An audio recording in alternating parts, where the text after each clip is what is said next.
Something is moving through our solar system. Something fast. Something strange. And according to the most powerful observatories on Earth and the James Webb Space Telescope, it's not just another asteroid or stray comet. It's not debris. It's not natural noise. And it certainly doesn't behave like anything we've ever cataloged before. It first appeared as a faint glimmer in old data, then as an object with a speed and trajectory that didn't fit any known pattern. And now it has a name: 3I, Atlas. It comes from the depths of interstellar space. But it's not just its speed or direction that makes this visitor frightening, it's its behavior and what some suspect it might actually be. Because when the James Webb Telescope turned its gaze on it, the data it received sounded like a silent message, a whisper from the stars. We may not be alone. Worse still, someone may have just found us. It all started in late June, when ATLAS, a powerful early warning telescope array designed to detect potential collision threats, detected something strange. A faint, fast-moving object appeared in multiple images, not just once, but again and again. It was not on any known list of asteroids or comets. When scientists calculated its trajectory, the result was blood-curdling. It was not orbiting the sun. It was hurtling through the solar system on a hyperbolic trajectory, which meant it had arrived from interstellar space. Within days, observatories around the world began tracking it. The Minor Planet Center received more than 100 confirmed sightings. NASA confirmed the discovery, and so 3I, Atlas joined the very short list of space visitors that don't belong here. But this wasn't just another rock. This one was different. It was fast, faster than most, and it was bright. Too bright, as if its surface was unnatural.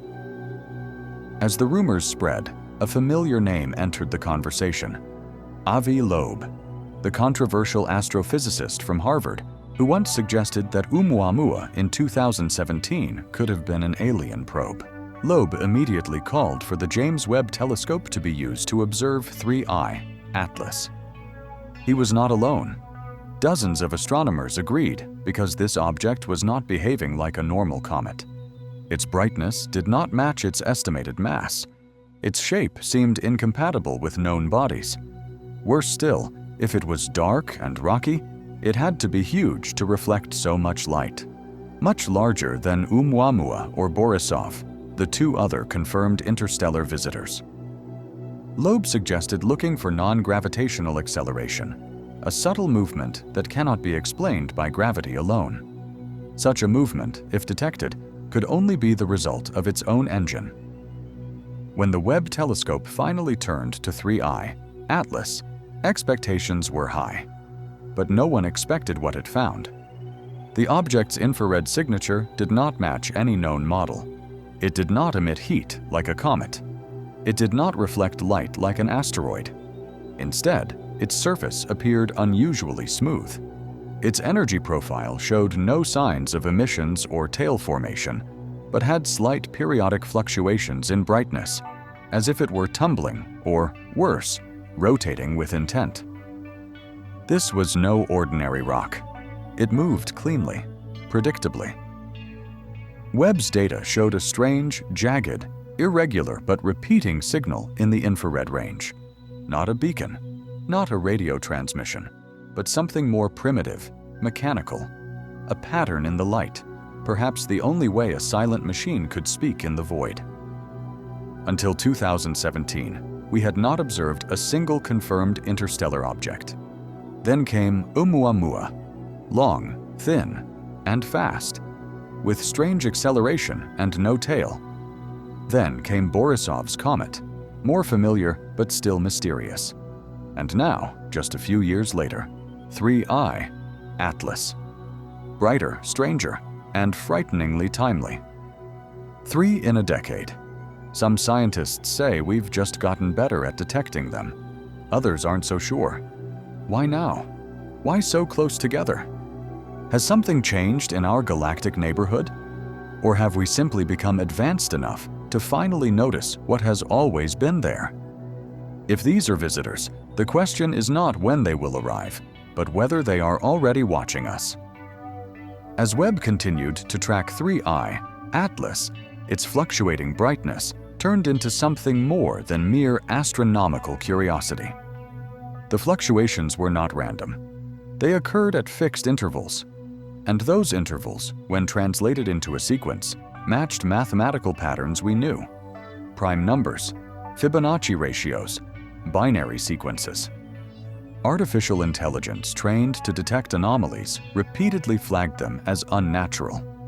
The light wasn't just reflecting, it seemed to be modulated to encode information. The scariest part? This light was flashing toward Earth before we even noticed it. And if it was transmitting something, then to whom? Because sometimes a signal doesn't need a response, it just needs to be seen. Analysis of the trajectory raised new questions. 3I, Atlas wasn't just moving fast, it was sewing through the solar system with uncanny precision. It passed the outer planets at safe distances, but not by accident. Its path zigzagged between gravitational wells as if it had been planned, like a needle passing through the fabric of space. Computer simulations could not model a single random object with such a trajectory. When analysts calculated where it was headed next, it became clear that it would pass frighteningly close to Earth's orbital neighborhood. Not close enough to collide or cause panic, but close enough to see us clearly and then disappear forever, like a fleeting visit from someone watching and assessing. Gradually, a radical idea emerged. 3I, Atlas is not a probe in the usual sense, not a device or a ship, but a monitor designed not to land and interact, but simply to fly by, record, analyze, and transmit data back home. If we ourselves dreamed of such interstellar explorers, why shouldn't someone else have created them before us? And if 3I, Atlas, was built long ago by minds far superior to ours, perhaps it doesn't matter to it that we noticed it. Perhaps its mission has already been completed, and maybe we only see it because we have become interesting enough to it. When the data came in, a final frightening theory emerged. 3I, Atlas wasn't just moving unnaturally, it seemed self-regulating. Its minor course corrections, heat dissipation, and light signal shifts were not only consistent, but also adaptive. The object seemed to be learning. Perhaps it was not entirely mechanical or entirely alive, but something in between. A biomechanical mind, a product of physics we do not yet understand. A hybrid observer, a silent emissary of a civilization so ancient and advanced that the boundaries between machine and organism have long since blurred. What if 3I, Atlas, is not just an object? What if it is a being woven not from circuits and steel, but from light, intention, and time? What if it's not the first of its kind, but simply the first one we've noticed? In their last observations before 3I, Atlas went out of reach. Astronomers expected a rapid fade, typical behavior for hyperbolic objects. But that didn't happen. It maintained its brightness, violating the inverse square law. And then something even stranger happened. It froze. Barely noticeable, but measurable. The slightest deviation in speed. A fluctuation, as if it had stopped not because of gravity, not because of a collision, but of its own accord. For 40 minutes, it hovered in place relative to the starry background, emitting the same pattern of light, and then, as if satisfied, accelerated again, smoothly, purposefully, silently. This was no coincidence. This was behavior. But where? And why now? And if we noticed it, how many had passed before, unnoticed? For centuries, we have looked up at the sky, projecting our hopes, fears, and myths onto it. We sent messages, searched for echoes, and convinced ourselves that silence meant safety. But silence is not the absence of presence.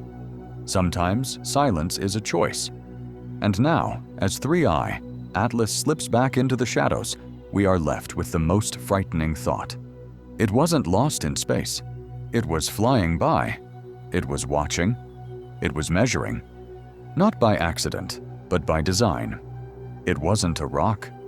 It wasn't a fragment. It wasn't even a visitor. It was a question asked by light, movement, and impossible mathematics. A question we had been preparing to hear our whole lives. And now that we've heard it, what will we do with the answer? The James Webb Space Telescope, humanity's most powerful eye, captured more than just an image. It captured the moment when our perceptions were shattered, a crack in our pride, and the whisper of the stars. You're not alone, and you never were. Perhaps the universe does not send messengers with faces. Perhaps it sends objects that do not speak because they do not need to stay. Perhaps it sends a single flash in the darkness, just enough to see if we are looking hard enough.